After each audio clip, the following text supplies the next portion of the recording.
യഹൂദിയായിലെ ഒരു ഗ്രാമത്തിൽ ഒരു ധനുമാസത്തിൻ കുളിരും രാവിൽ രാപാർത്തിരുന്നു രജപാലകർ ദേവനാദം കേട്ടു ആമോദരാ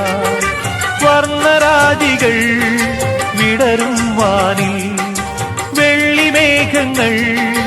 ഒഴുകും രാവിൽ താരക രാജകുമാരിയോടൊത്തന്നു തിങ്കൾ കലപാടി ഗ്ലോറിയ അന്നു തിങ്കൾ കലപാടി ഗ്ലോറിയ